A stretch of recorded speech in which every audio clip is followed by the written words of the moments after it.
Bismillahirrahmanirrahim.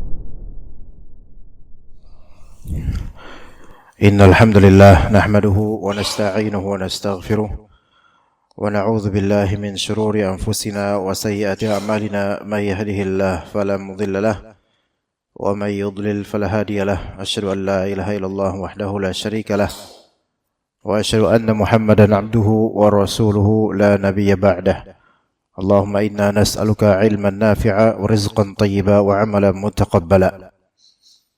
Amma ba'd, insyaallah kita lanjutkan kajian kitab Al-Muqni' yang pada pekan lalu kita belum bisa untuk mengisi kajian di sini dan digantikan di Ahad ini untuk menggantikan Ustadz yang mengisi aslinya di malam hari ini dan mengisi kekosongan, maka kita adakan terusan kajian kitab Al-Muqni' di kitab As-Salat. Bab Al-Adhan. Kita teruskan dari yang sebelumnya kita telah membahas tentang berkaitan dengan adhan dan iqamah masih, yaitu masalah mendahulukan muadzin jika ada lebih dari satu, maka didahulukan muadzin yang memiliki suara yang lantang. Dan jika sama-sama lantang maka dilihat dari segi keagamaan dan akalnya. Dan seterusnya. Maka kita lanjutkan perkataan Ibnu Qudamah rahimahullah. Wal adhanu 15 kalimat. 15 kalimatan. La tarji'a fihi. Wal iqamatu 11 kalimatan. Jumlah kalimat dalam adhan adalah 15 kalimat. Adalah 15 kalimat tanpa tarji'. Nanti akan ada jelaskan apa itu tarji'. Jadi 15 kalimat apa?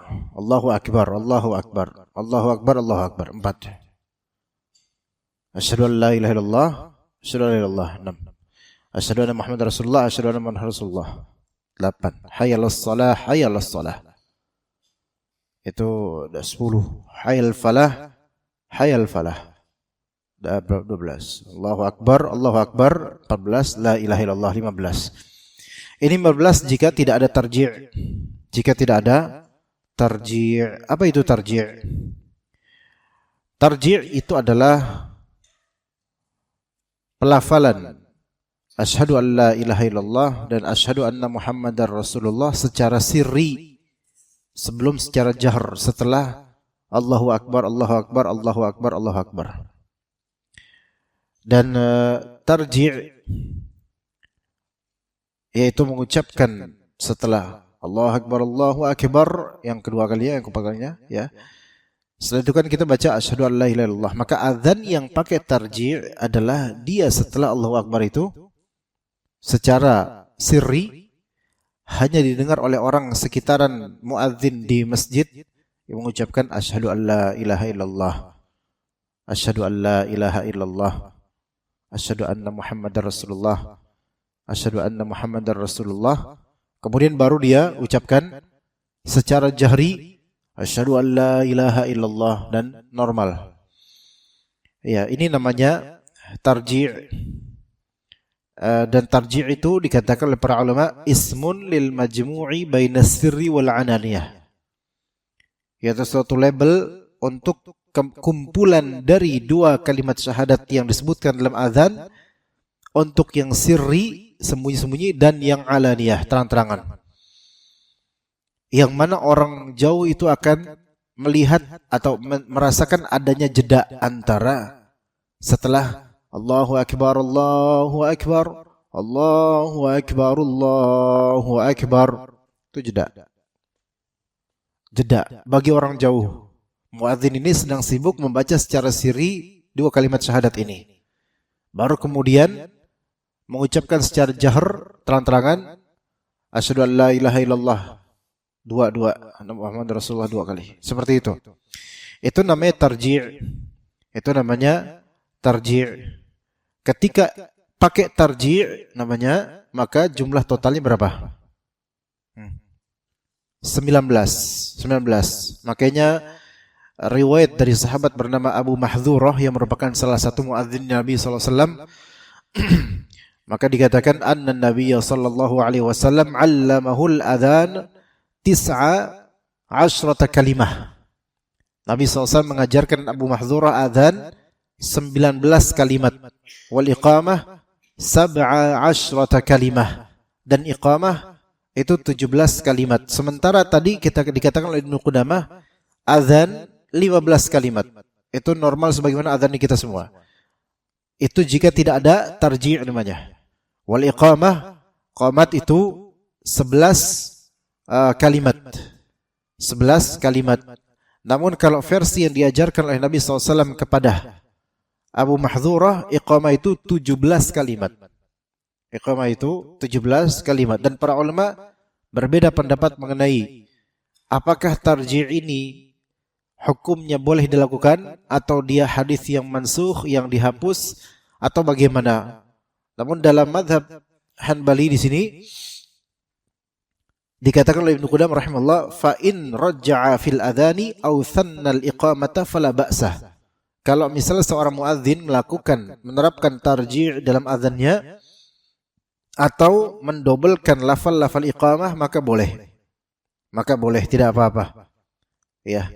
Ini dikatakan jaiz, dan ini dinaskan dalam riwayat Hanbal, yaitu anak dari sepupunya Imam Ahmad bin Hanbal terhadap Imam Ahmad, bahwasanya Imam Ahmad mengatakan adzanu Abi Mahdhurata a'jabu ilayya, adzannya Abu Mahdhurah lebih aku sukai, wa alaihi amalu ahli Makkah ilal yaum, dan adzan versi Abu Mahdhurah yang adzan 19 kalimat itu yang diamalkan oleh penduduk Mekah sampai hari di mana Imam Ahmad itu masih hidup.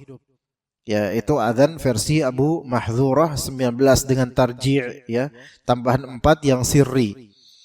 Namun sebenarnya yang lebih dalam madhab Hanbali, lebih kuat dalam madhab Hanbali, yaitu adzan sesuai dengan bagaimana kita sekarang, tanpa tarji', yaitu 15 kalimat. 15 kalimat tanpa tarji', dan itu yang disebutkan oleh Imam Ibnu Qudamah rahimahullah sesuai dengan hadisnya Abdullah bin Zaid, bahwasanya Bilal adzan seperti itu, 15 kalimat untuk adzan, dan iqamah sejumlah 11 kalimat sebagaimana kita sekarang, sesuai dengan hadis Abdullah bin Zaid. Dan juga sama, baik dia sedang mukim atau sedang safar bersama Nabi SAW, azannya Bilal seperti itu. Jadi muadzinnya Rasulullah ada 4 atau 5 orang. Ya, ada di antara Bilal yang masyhur Bilal. Kemudian juga ada Abu Mahdhurah. Kalau azan versi Bilal, maka yang normal sekarang berlaku di mana-mana. Azan versi Abu Mahdhurah, kalau beliau azan, maka 19 kalimat saat azan dan 17 kalimat saat iqamah. Begitu. Bilal bin Rabah itu azan normal sebagaimana kita bersama Nabi SAW, di kesaksiannya Nabi SAW, baik ketika safarnya bersama Nabi atau ketika bermukim bersama Nabi. Dan azan seperti ini adalah amalan ahli Madinah sejak zaman Nabi SAW sampai seterusnya. Jadi azan versi Abu Mahdhurah itu tadinya amalan penduduk Mekah, sampai di zaman Imam Ahmad itu masih berlaku azan versi Abu Mahdhurah 19 dan iqamah 17. Adapun kalau misalnya azannya Bilal yang sampai sekarang populer, itu biasanya penduduk Madinah, di mana Rasulullah wafat di Madinah, dan diamalkan azan ini sesuai dengan bagaimana Bilal bin Rabah melakukan azan.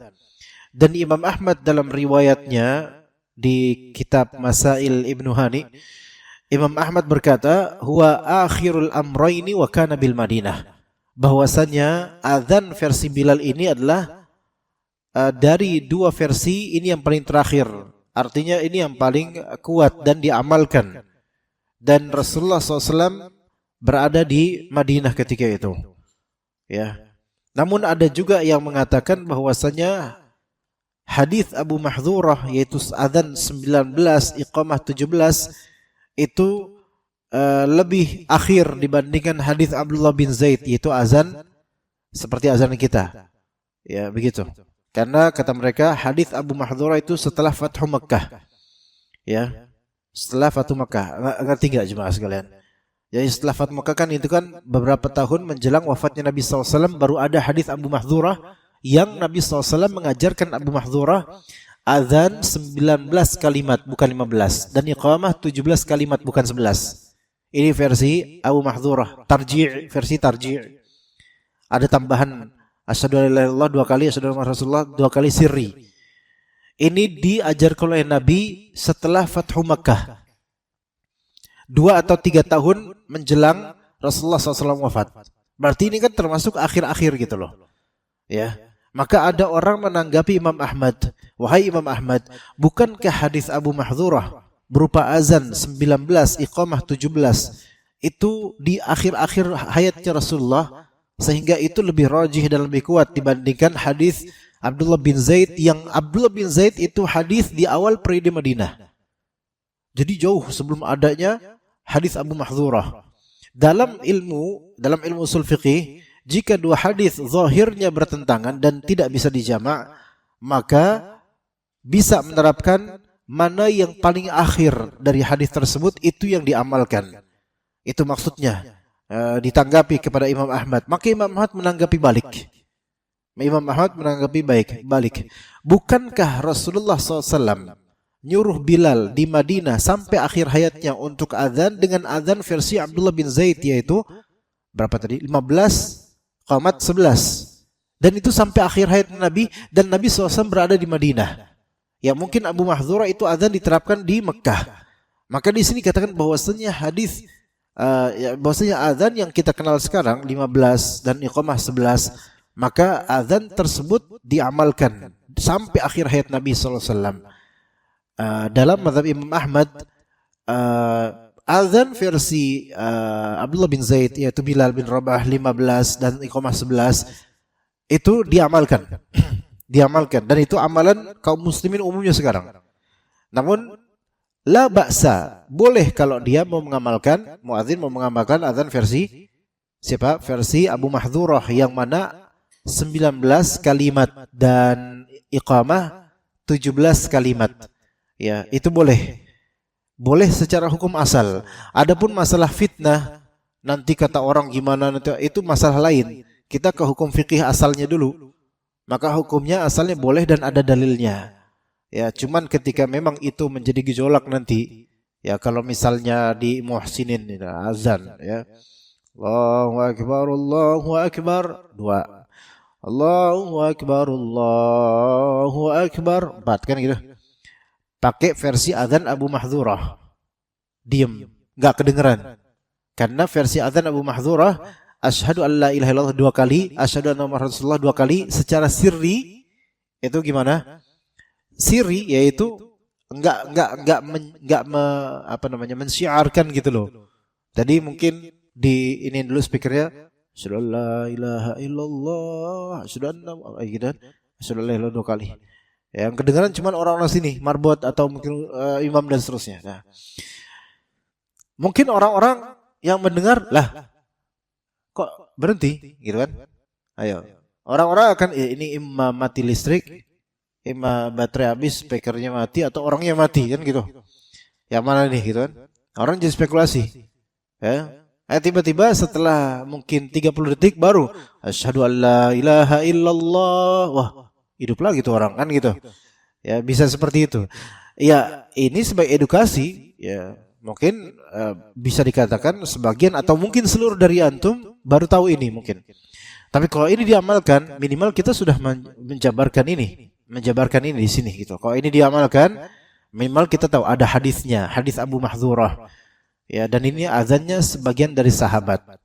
Boleh diamalkan dalam mazhab Hanbali, dan tapi ya mempertimbangkan maslahat untuk jemaah dan juga masyarakat. Kalau misalnya masyarakat masih tidak paham dan juga mudah reaktif terhadap kasus-kasus, pokoknya kalau tentang masjid reaksi cepat gitu kan, maka sebaiknya hindari fitnah. Tapi minimal ini kan sudah edukasi nih, sudah pengetahuan gitu loh, ada dalilnya. Taib, jadi untuk tarji' dalam azan versi Abu Mahdzurah dan iqamah versinya fala ba'sa jaiz, maka itu boleh diamalkan. Apa hikmahnya? Apa hikmahnya tambahan-tambahan tersebut yang Nabi ajarkan kepada Abu Mahdzurah? Dikatakan oleh para ulama bahwasanya ada hikmahnya an ya'tiya bihima bitadabburin wa ikhlas. Seorang muadzin atau yang qamat menambahkan ini asyhadu an la ilaha illallah dan asyhadu anna rasulullah secara sirri, maka itu bisa menambah sisi tadabbur, yaitu tafakur, merenungi lafal-lafal azan dan lebih ikhlas insyaallah. Seperti itu, ya. Itu diantara hikmahnya. Dan kalau kita mengamalkan hadis Abu Mahdzurah atau azan versi Abu Mahdzurah ini, maka suara untuk asyhadu an la ilaha illallah dan asyhadu anna rasulullah itu dengan munkhafid, suaranya itu yaitu rendah. Yaitu rendah maksudnya an yusmi'a man biqurbihi. Itu hanya memperdengarkan sirri kepada orang yang dekat pada muadzin saja. Jadi kalau pakai speaker berarti speakernya dialihkan dulu supaya tidak keluar suara yang ini. Atau orang yang di masjid itu dengar. Adapun orang-orang yang jauh itu tidak mendengar secara sirri suara untuk asyhadu an la ilaha illallah dua pertama dan asyhadu anna rasulullah dua pertama. Baru setelah itu baru jahri. Ya begitu. Namun ada juga riwayat bahwasanya tarji' itu tidak dianggap lagi sekarang. Tarji' tidak dianggap sekarang. Yakni ada ulama yang menyatakan seperti itu. Hukum tarji' secara sirri yang tadi kita sebut hadis Abu Mahdzurah, betul hadis itu sahih, betul hadis itu ada, betul itu yang diajarkan oleh Nabi kepada Abu Mahdzurah. Tetapi ini kata sebagian ulama yang tidak menganggap lagi azan ini ada, kata mereka bahwasanya kasus ini disebut qadhiyatu ain namanya. Dalam usul fikih disebut qadhiyatu ain, yaitu kasus khusus pada person tertentu. Kasus khusus pada person tertentu. Yang itu tidak menjadi suatu syariat yang diumumkan untuk umat Nabi Muhammad SAW, melainkan hanya untuk Abu Mahdzurah saja. Dan tujuan Rasulullah SAW mengajarkan Abu Mahdzurah tambahan sirri asyhadu an la ilaha illallah dua dan asyhadu anna rasulullah dua secara sirri, itu hanya untuk menambah keikhlasan Abu Mahdzurah saat itu, ya, menambah keikhlasan Abu Mahdzurah saat itu, dan tidak berlaku untuk selainnya. Maka cukup Abu Mahdzurah dan riwayat beliau saja. Namun wallahu alam yang sahih wallahu alam adalah hadis tersebut bisa tetap berlaku, ya, wallahu alam. Kemudian dikatakan oleh Ibnu Qudamah rahimahullah, wa yaqulu fi adhani subuh, muadzin berkata di adzan subuh ba'dal hayya 'alatain, setelah dua hayya 'ala, ya kan ada hayya 'alas shalah, hayya 'alal falah, dua-duaan. Setelah itu bacalah as-salatu khairum minan naum marratain. Berkata baca apa? As-salatu khairum minan naum dua kali. Dua kali as-salatu khairum minan naum. Dua kali marratain, ya, dua kali. Karena ini perkataan Nabi SAW kepada Abu Mahdzurah. Ya, kata Nabi SAW apa dalam riwayat Imam Ahmad dan Abu Dawud, فَإِذَا كَانَ أَذَانُ الْفَجْرِ فَقُلْ الصَّلَاةُ خَيْرٌ مِنَ النَّوْمِ. Kalau misalnya azan fajar, maka katakanlah as-salatu khairum minan naum. As-salatu khairum minan naum. Dan juga hadis lainnya tentang dalam riwayat lainnya bahwa Bilal jaa dzata yaumin fa arada an yad'u Rasulullah SAW. Bilal datang suatu hari dan pengen memanggil Rasulullah SAW. Faqilalah, maka dikatakan kepada Bilal ini di subuh hari, ya pagi hari katakan kepada Bilal, innahu naim. Nabi SAW sedang tidur. Maka kemudian dalam azannya Bilal mengatakan as-salatu khairum minan naum 2 kali. As-salatu khairum minan naum. Ya, ini hadis kedua. Jadi hadis yang menyatakan tentang as-salatu khairum minan naum untuk azan subuh atau azan fajar itu ada 2 hadis. Ya. Hadis Abu Mahdzurah, tapi ini hadis dikatakan setelah Fathu Makkah, artinya akhir-akhir hayat Nabi. Dan hadis Abdullah bin Zaid yang ada kaitannya dengan Bilal bin Rabah, yang itu bisa di awal-awal periode Madinah. Berarti hadis kedua ini lebih dulu. Nah, maka di sini boleh dikatakan bahwasanya ada yang mengatakan dengan mafhum hadis ini bahwasanya as-salatu khairum minan naum itu pada asalnya adalah inspirasi dari Bilal bin Rabah. Ada yang mengatakan begitu pas subuh. Karena Nabi SAW sedang tidur ketika sudah masuk waktu subuh. Maka Bilal bin Rabah kemudian azan, dan azan kan di masjidnya Nabi.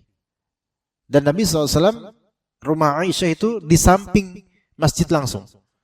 Maka terdengarlah Bilal azan, dan Bilal menambahkan di situ as-salatu khairum minan naum 2 kali. Nabi SAW mendengarnya dan Nabi SAW mengikrarkannya, yaitu menganggapnya itu baik dan kemudian menjadikannya syariat. Ini namanya sunnah takririyah namanya. Itu Nabi SAW menyetujui itu. Ini kata sebagian ulama pemahamannya seperti itu.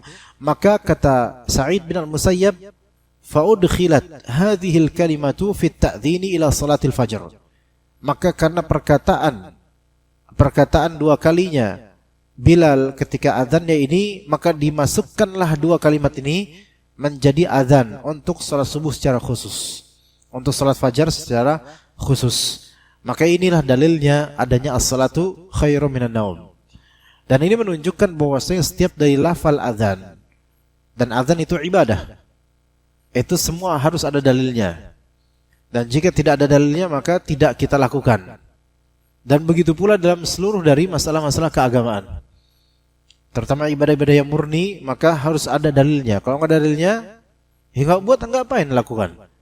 Yang ada dalilnya aja belum tentu kita lakukan semua, maka jangan ngadi-ngadi kalau bahasa sekarang. Jangan bikin-bikin yang baru. Ya, sebagaimana banyak dari muadzin di banyak dari masjid, ya, nambah-nambahin sebelum azan baca ini, setelah azan baca itu, yang kalau kita cari dalilnya itu nggak ada. Ya begitu. Jadi di sini as-salatu khair minan naum, maka itu dia disunnahkan karena ditakrir dan disetujui oleh Nabi SAW, dan bahkan diajarkan oleh Nabi SAW kepada Abu Mahdzurah di beberapa tahun sebelum wafatnya beliau alaihi salatu wassalam. Taib.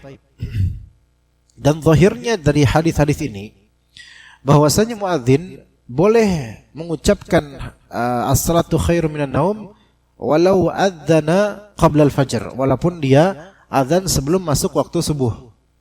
Walaupun ini azan pertama subuh, kan azan subuh ada 2, boleh. Yang pertama mungkin sekian menit atau 1 jam atau terserah enaknya gimana sesuai dengan kondisi masyarakat sebelum masuk waktu fajar shadiq. Sebelum masuk waktu subuh ada azan. Untuk mungkin membangunkan orang-orang supaya qiyamul lail, tahajud, ya. Muskilahnya sekarang sunnah ini mahjurah. Sunnah yang ini ditinggalkan banyak masyarakat. Dan bahkan kalau kita lakukan, kita jadi musuh masyarakat. Padahal ini ada dalilnya jelas-jelas. Namun yang justru nggak ada dalilnya, seperti wiritan atau bacaan lainnya 30 menit sebelum subuh, itu masyarakat nggak ada yang berani untuk protes. Padahal yang itu malah justru tidak ada dalilnya dan panjang. Ya, kita tidak perlu sebutkan beberapa masjid seperti itu. Ya, ada masjid dan banyak sekali 30 menit sebelum subuh bahkan. Kita katakan, kita apresiasi Bilal atau muadzin ini yang masya Allah rela untuk datang ke masjid sebelum subuh, masya Allah, rajin, masya Allah. muskilah dan masalahnya adalah yang dilakukan itu bukan sesuatu yang sunnah, melainkan mengada-ngadakan. Yang sunnah tidak diamalkan, yang diada-adakan malah itu yang menjadi kebiasaan. Sehingga 30 menit sebelum subuh atau 2 menit sebelum subuh memang niatannya baik membangunkan orang tahajud, sekaligus juga orang mau tahajud juga keganggu. Karena enggak henti-hentinya dia. Baca subhanallah, baca ini, baca itu dengan speaker, kemudian baca Al-Qur'an panjang. Ya, pakai speaker harus gitu dan agak keras suaranya. Tetangga-tetangga masjid mau tahajud pun mereka terganggu dengan suara ini. Ya. Ini tidak ada sunnahnya sebenarnya, kayak gini enggak ada sunnahnya. Ya, mengeraskan seperti ini. Yang ada sunnahnya adalah kalau emang pengen membangunkan tahajud, maka azan pertama. Ini ada dalilnya, azan pertama. Seperti azan subuh juga. Dan dikatakan di sini boleh dengan adanya as-salatu khairum minan naum. Misal kita azan subuh jam berapa, ikhwan? Jam 4:35 bukan? Hah? 4:31. Taib.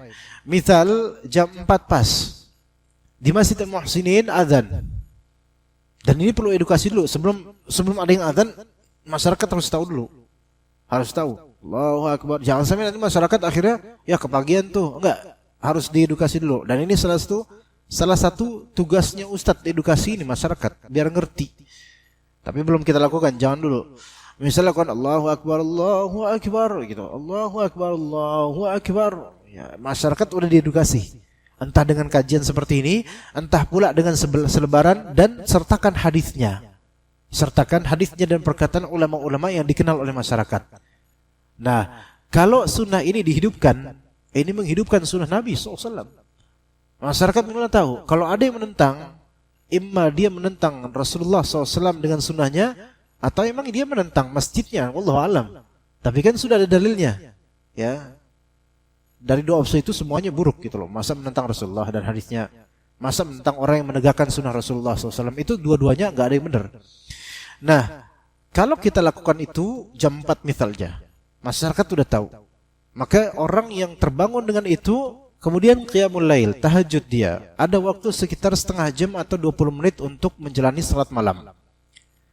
Dan bisa dikatakan salat witir paling afdolnya itu di akhir-akhir. Menjelang subuh itu lebih afdol, di sepertiga malam terakhir. Maka orang-orang yang terbangun karena itu kemudian tahajud, maka pahalanya juga akan kembali ke muadzin yang mengingatkan dia. Begitu. Muadzin yang mengingatkan dan membangunkan dia. Dan itu cukup azan. Cukup azan, gitu loh. Cukup azan yang mungkin hanya 2 menit, ikhwan. 2 menit saja. Setelah itu selesai. Tidak ada bacaan-bacaan lain dikeraskan, enggak ada, bahkan enggak boleh. Karena itu diada-adakan dalam agama. Taib.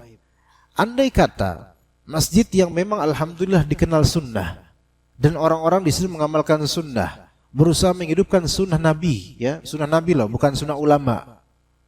Sunnah Nabi yang sebagian mungkin agak tendensius dengan sunnah karena belum terbiasa, jahil, atau mungkin punya latar belakang yang melawan sunnah atau gimana enggak tahu. Ini mengamalkan yang seperti ini kemudian diprotes. Taib. Kemudian gak jauh dari wahana ini, misal ada masjid atau musalla yang setiap sebelum subuh 30 menit itu langsung subhanallah, alhamdulillah, keras. Terus dia baca Quran sendiri panjang sampai menjelang subuh, sampai subuh bahkan. Taib. Warga gak ada yang protes. Ya subhanallah. Ketika sunnah dihidupkan, ada yang protes. Ketika yang bukan sunnah dihidupkan lebih panjang, lama, 30 menit, nggak ada yang berani protes. Sekarang kalau kita mau pakai logika, kita ini umat yang berpendidikan. Dan orang-orang wahana ini dengan pekerjaan masing-masing mereka well educated dalam akademik mereka.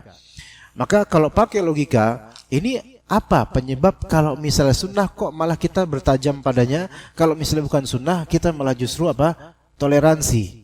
Ajaib. Kita ini pengikut Nabi Muhammad SAW atau pengikut madhab-madhab yang selain madhabnya Rasulullah SAW. Nah ini yang perlu betul-betul diingatkan untuk semua dari kita.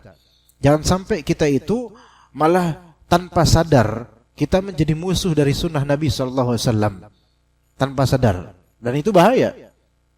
Dan itu kebiasaan tuman. Jadi nanti lama-lama. Ya, kalau misalnya ada hiqd, ada ghil, ada kekesalan di hati terhadap individu yang mengikuti sunnah Nabi, maka itu hanyalah masalah individual.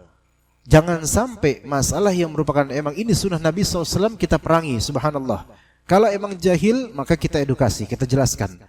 Kalau udah jelas terang benderang masih melantang, berarti ini ada sesuatu di balik ini. Nah, seperti ini harus diedukasi. Ya, kita ini warga gini loh, kita ini di wahana ini masing-masing punya pekerjaan. Dan pekerjaan juga bukan pekerjaan orang kampung rata-rata. Pekerjaan yang membutuhkan edukasi sebenarnya. Ada yang S1, ada yang mungkin udah lulus ini lulus itu dan punya skill ini itu. Artinya kita bukan orang-orang yang very stupid lah gitu loh. Nah, kemudian kalau di kampung ada orang yang cuman maaf bukan mendiskreditkan pekerjaan, cuman macul, kemudian nyari kayu bakar dan seterusnya. Dan mereka bisa toleransi kepada hal yang sebetulnya bukan bagian dari Islam, mereka bisa toleransi. Namun kita yang sudah educated, ternyata kita diamalkan sunnah di depan kita, kita nggak mau toleransi. Ini suatu big question mark, suatu tanda tanya besar. Ada apa dengan pengetahuan kita, gitu loh. Imma kita jahil sehingga harus diedukasi, imma kita ada kebencian sehingga harus disembuhi. Ya, seperti itu. Ini baru satu kasus, ya, baru satu kasus tentang azan yang masih banyak dari kita mungkin belum tahu. Azan subuh, setengah jam sebelum subuh, 15 menit sebelum subuh. Kalau kita lakukan itu, misalnya, dan jangan dulu sekarang karena menghindari fitnah, maka kita kalau lakukan itu, setelah kita edukasi masyarakat, maka itu adalah suatu apa? Suatu penghidupan terhadap sunnah Nabi SAW. Kata Nabi SAW, man sanna fil islami sunnatan hasanatan falahu ajruha wa ajru man amila biha la yanqusu min ujuriha syai'a. Barang siapa yang menghidupkan suatu sunnah dalam Islam, itu suatu yang sudah ada label sunnahnya, ada dalilnya, yang tadinya ditinggalkan, kemudian ada yang menghidupkan dan berani menghidupkan, maka kemudian apa?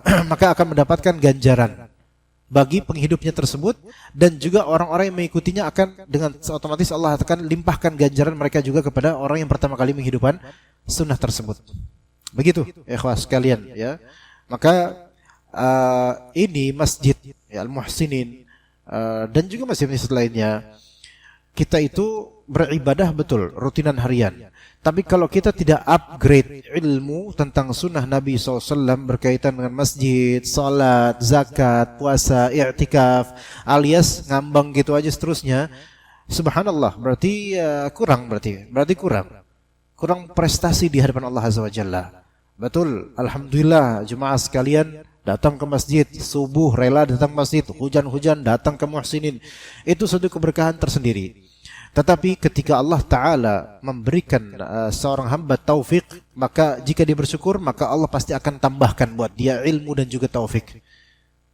Walaupun beliau namanya bukan Pak Taufik, ya, tapi insya Allah dapat taufik, dapat Pak Taufik, ya, insya Allah. Dan dia taufik dari Allah Azza wa Jalla, ilmu yang dimudahkan.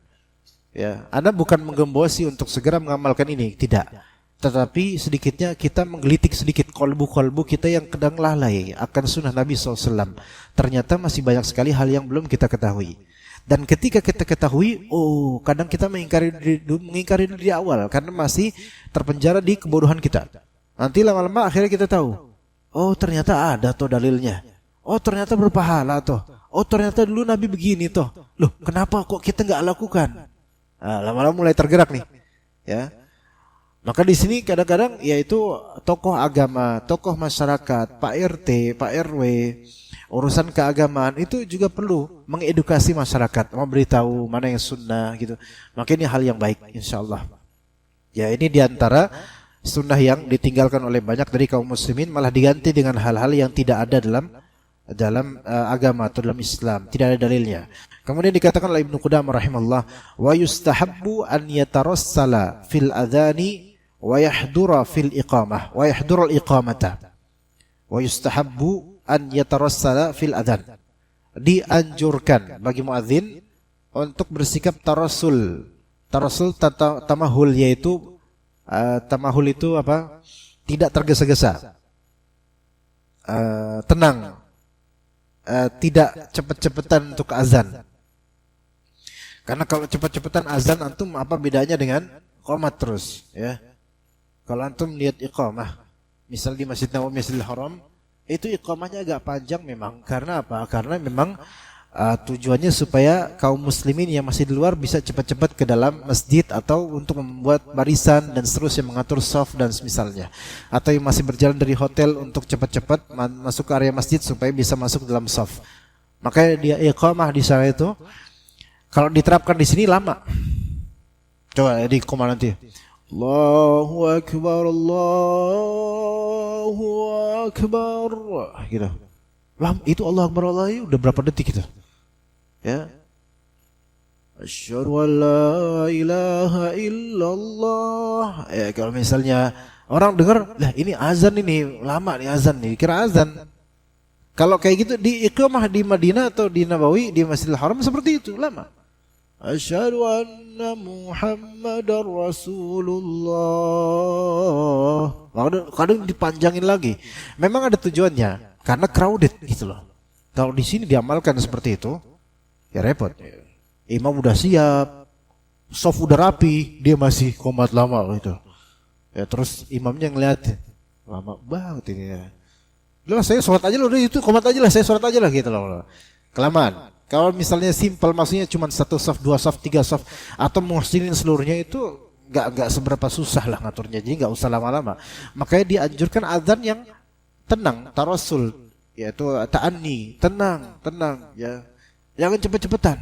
Kecuali kalau ada uzur seperti kebelat berak misalnya, udah daripada tiba-tiba di tengah azan tiba-tiba hajatnya keluar, ya. Mendingan cepet-cepetan. Nah, ini memang diberi uzur. Tapi kalau bisa jangan azan dulu, suruh yang lain gitu loh. Ya, dan azan pelan gitu. Allah. Pelan di sini maksudnya adalah tenang. Bukan pelan suara, bukan, tenang. Allahu Akbar, Allahu Akbar gitu. Jadi Allahu Akbar, Allahu Akbar, Allahu Akbar, Allahu Akbar, asyhadu an la ilaha illallah. Itu yang masih tidur dikira lagi mimpi.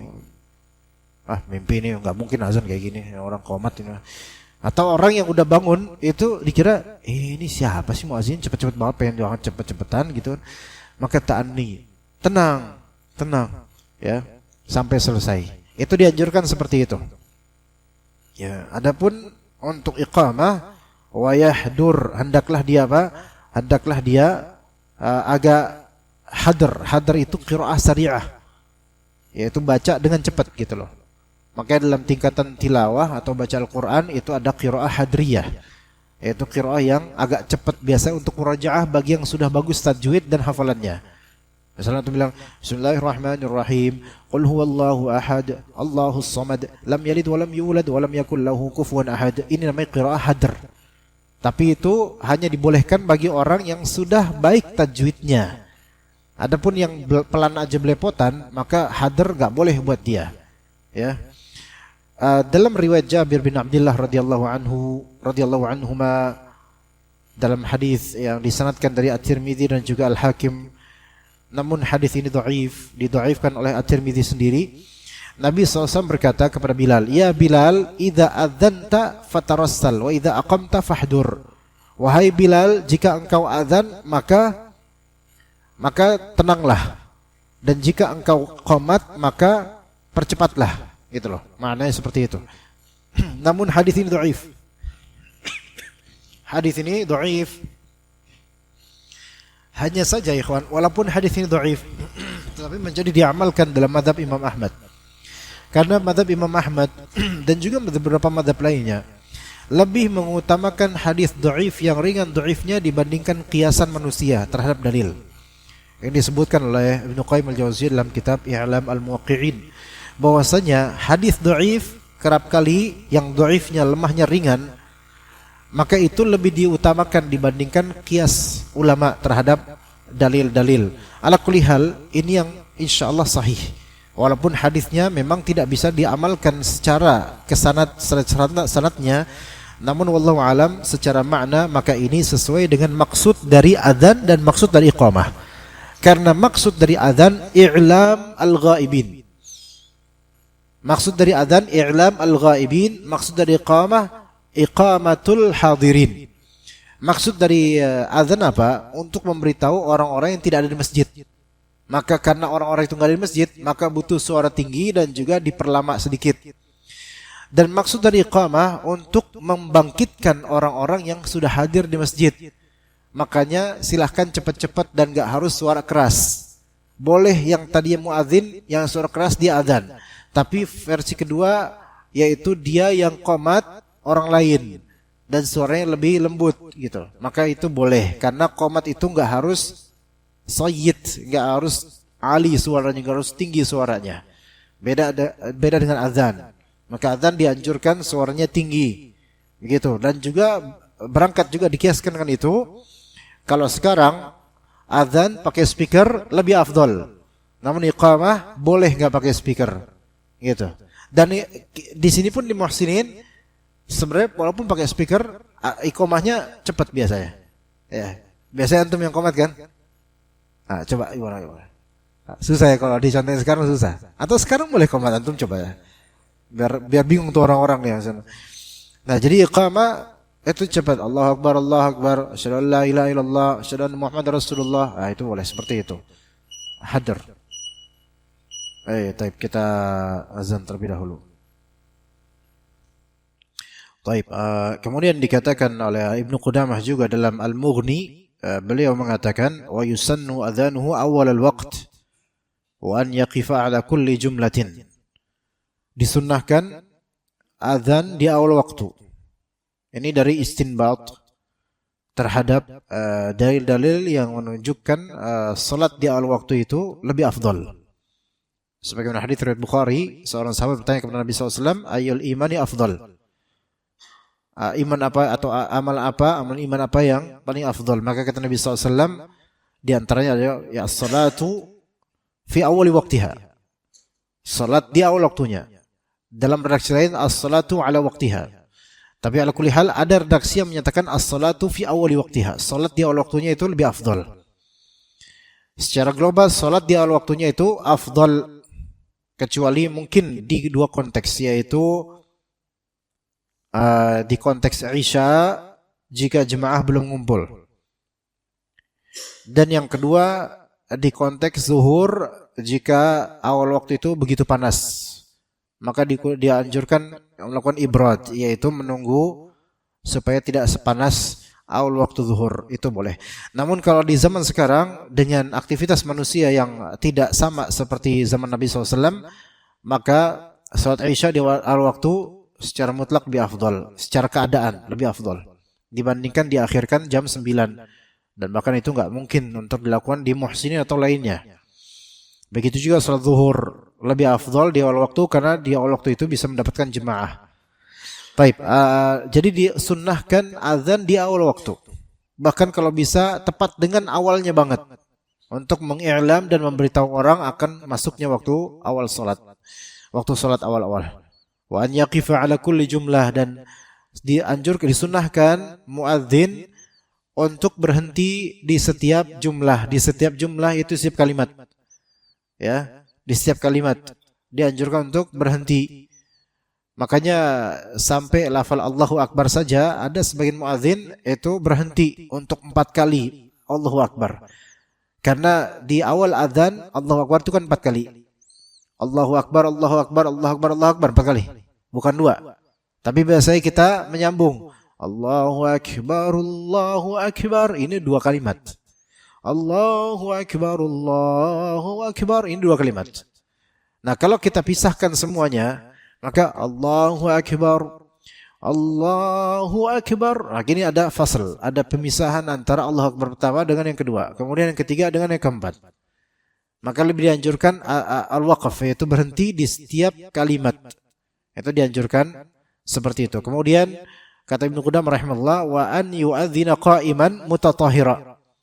Dan hendaknya di dalam kitab Al-Muqni dikatakan wa an yu'adzina qa'ima. Hendaknya muadzin azan dalam keadaan berdiri dan dalam keadaan suci dari hadas kecil maupun hadas besar. Ya, ala mawdi'in 'alin, di atas tempat yang tinggi, mustaqbilal qiblah, menghadap ke kiblat. Taib, kita lihat di sini muadzin berdiri. Ya, karena riwayat Abu Qatadah, Nabi SAW berkata kepada Bilal bin Rabah, ya Bilal, qum fa'adzin, wahai Bilal, berdirilah dan azanlah. Maka di sini sunnah diperintahkan oleh Nabi SAW azan dan sambil berdiri. Dan muadzin-muadzinnya Nabi SAW mereka azan dalam keadaan berdiri, ya. Karena berdiri ablagh fil istima', yaitu lebih nyampe untuk didengar. Insyaallah seperti itu, dan lebih kuat suaranya. Maka suara orang yang berdiri lebih bisa kuat dibandingkan suara orang yang duduk, gitu.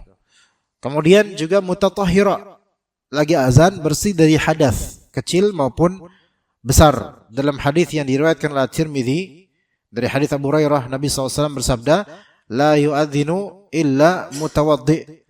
Tidaklah seorang azan kecuali dalam kondisi berwudu, maksudnya bersih dari hadas, suci dari hadas. Namun hadis ini dhaif. Hadis ini dhaif sehingga tidak menjadi kewajiban seorang muadzin itu dalam keadaan suci, ya. Jadi kalau misalnya sudah masuk waktu, kemudian nggak ada yang azan dan antum pengen segera azan supaya tepat aja gitu, supaya tepat, maka antum boleh azan walaupun tidak dalam keadaan suci. Dan di mafhum dari tidak disyaratkannya keadaan suci, bahkan yang junub itu juga boleh azan. Kata sebagian ulama, yang junub boleh azan, namun dengan syarat dia tidak azan di dalam masjid atau di dalam masjid. Enggak, karena orang junub tidak masuk masjid. Orang junub tidak masuk masjid. Makanya ada ketentuan oleh para ulama bahwasanya azan itu tidak wajib di dalam masjid. Bahkan dulunya para muadzin itu azan di loteng atau di atap masjid, di atas masjid. Dan bahkan ada juga riwayat dari beberapa salaf yang memiliki rumah yang lebih tinggi daripada masjid, kemudian muadzin azan di atap rumahnya.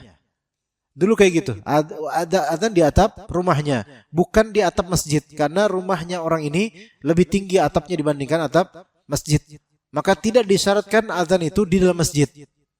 Gitu. Nah kalau misalnya nggak ada azan, antum lagi junub, atau marbot atau imam atau itu lagi junub, mau azan tapi nggak boleh masuk masjid, gimana? Ayo, solusi gimana?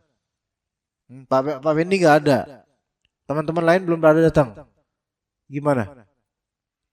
Ya? Apakah boleh dia masuk masjid karena darurat? Enggak boleh masuk masjid karena darurat, enggak boleh. Lalu terus gimana dong? Ya.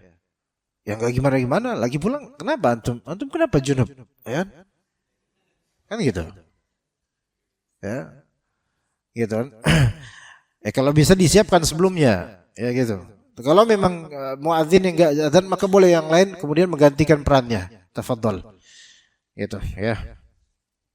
Fi makanin alin, ala maudhi'in alin, yaitu di tempat yang tinggi, murtafi', seperti menara atau atap dan semisalnya. Namun ini zaman dahulu, ya, tidak ada speaker. Tujuan dari azan di tempat yang tinggi supaya suaranya terdengar oleh sekitar. Adapun sekarang alhamdulillah Allah mudahkan dengan ada ini, dan ada speaker. Jadi tidak harus muadzin naik ke atas, gitu. Ke rumah orang, ke rumah tetangga, ini ke atas lebih tinggi, ya. Bahkan kalau orang lihat sekarang, wah ini kayaknya mau jadi muadzin tapi nggak jadi nih orang, makanya dia di loteng-loteng gitu. Kalau sekarang nggak perlu di situ, melainkan cukup di sini dan adzan. Kalau junub pakai speaker luar, taruh di luar speakernya, adzan gitu. Kalau bisa, ini wireless kan, gitu. Kalau bisa, ya seperti itu. Insyaallah materi untuk hari ini. Jika ada pertanyaan dipersilakan insyaallah. Dan mustaqbilal kiblat, menghadap ke kiblat.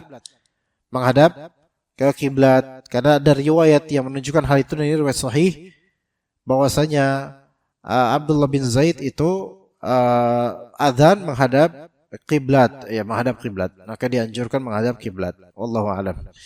Ada pertanyaan ikhwan di sini? Ya, Pak Fendi, sebentar. Qabliyah subuh, ya. Kalau qobliyah subuh kita di rumah, terus kemudian khawatir dapat keutamaan sholat shaf pertama dan tidak dapat, khawatir tidak dapat Keutamaan shaf shaf pertama. pertama dan takbiratul ihram imam. Tapi kita yang kita lakukan itu qobliyah subuh di masjid, dapat keutamaan shaf pertama dan dapat keutamaan takbiratul ihram imam, tapi nggak dapat keutamaan qobliyah subuh di rumah. Mana yang lebih utama? Baik. Qabliyah subuh di rumah itu sunnahnya Nabi SAW dan beliau melakukan itu secara rutin biasanya. Ya, baik. Begini, kita gabungkan semua itu. Keutamaan mendapatkan shaf pertama ini seafdal-afdalnya shaf laki-laki, itu jelas. Dan juga otomatis kalau shaf pertama itu mendapatkan takbiratul ihramnya imam. Kalau dalam 40 hari mendapatkan takbiratul ihram, maka dijauhkan dari sifat munafik. Dan juga ada fadilah lainnya yang mungkin luput dari pikiran Anda sekarang. Tapi ala kulli hal di sini, wallahu alam, jika antum khawatir tidak mendapatkan shaf pertama dan takbiratul ihram imam, mana yang lebih afdal, salat qabliyah di rumah atau di masjid supaya dapat keutamaan itu? Maka yang lebih afdal di masjid sekarang. Lebih rajih, lebih kuatnya di masjid. Kenapa? Karena penjamaan pahalanya lebih besar. Lebih besar. Gimana itu? Antum memang salat qabliyah subuh di rumah, betul. Dan itu bercontoh pada Nabi SAW, itu betul. Namun keutamaan qabliyah subuh lebih dari dunia dan sisinya pahalanya itu tetap terwujud walaupun antum salat di masjid. Ya. Dan dengan qabliyah subuh di masjid, ya, bisa lebih aman untuk mendapatkan shaf pertama. Dan bisa juga antum lebih ringan untuk berdoa. Mungkin kalau selesai sholat qabliyah itu lebih tenang, gitu. Ya, dan kemudian dapat takbiratul ihram imam. Ya, dibandingkan qabliyah subuh di rumah was-was. Nih nanti tiba-tiba azan aja, qomat aja gitu kan.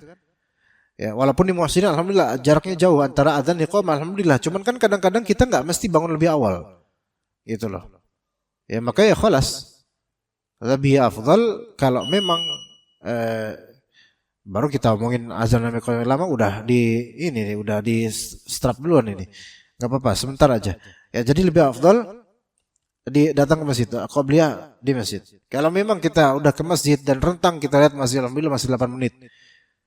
Antum bisa juga melakukan tahiyatul masjid lebih dulu. Kemudian 2 rakaat selesai, qabliyah subuh 2 rakaat. Ringan. Begitu. Kalau misalnya antum dapatin, udah berusaha ke masjid supaya bisa qabliyah subuh di masjid supaya dapat shaf pertama, ternyata antum dapatkan tinggal 1,30, 1 menit 30 detik. Itu nggak cukup buat sholat 2 rakaat dengan baik. Awas-was. Maka boleh ditunda nanti ba'da subuh, diqadha ba'da subuh. Seperti itu. Itu dikontekskan di Masjid Muhsinin. Begitu. Ada lagi jemaah yang mungkin mau bertanya? Tidak ada? Fadl.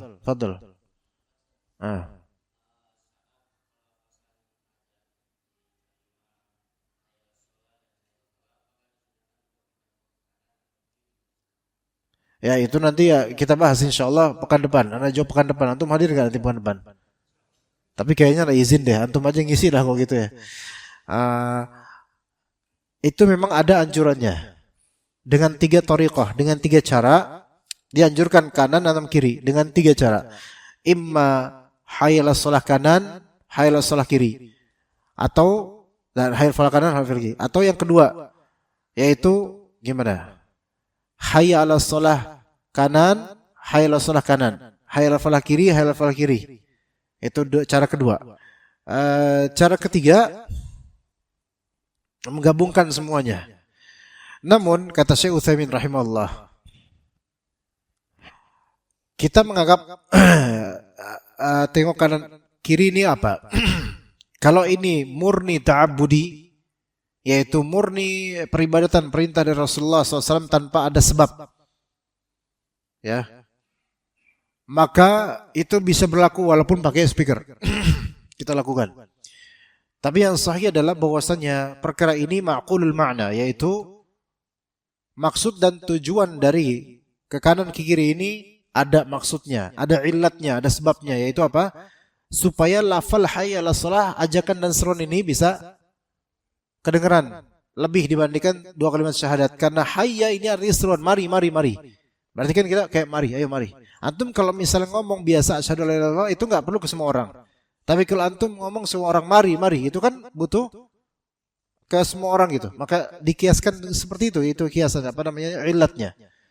Nah, hal tersebut sekarang dengan adanya mukabbirus saut, speaker itu tidak lagi diperlukan. Ya, maksudnya tidak lagi diperlukan, tidak harus seperti itu untuk memperdengarkan suara kita ke seantero kampung. Sehingga tanpa itu pun enggak apa-apa. Ya, tadi antum gitu enggak? Enggak gini. Enggak ya? Enggak. Ya, enggak apa-apa. Ya. Maka tidak masalah. Hanya saja pertanyaan sekarang, apakah sunnah ini tidak sunnah lagi? Nah, itu pertanyaannya. Apakah sunnah ini karena udah enggak relevan sekarang, apa enggak bukan sunnah lagi? Jawabannya masih tetap sunnah. Jawabannya masih tetap sunnah. Apa yang menjadi sunnah tetap sunnah. Kayak misalnya sholat pakai sendal. Antum pakai sendal kan sholat? Enggak pakai sendal. Rasulullah sholat sebagai kadang pakai sendal. Taib pakai sendal. Cuman kan konteksnya sekarang udah enggak bisa pakai sendal.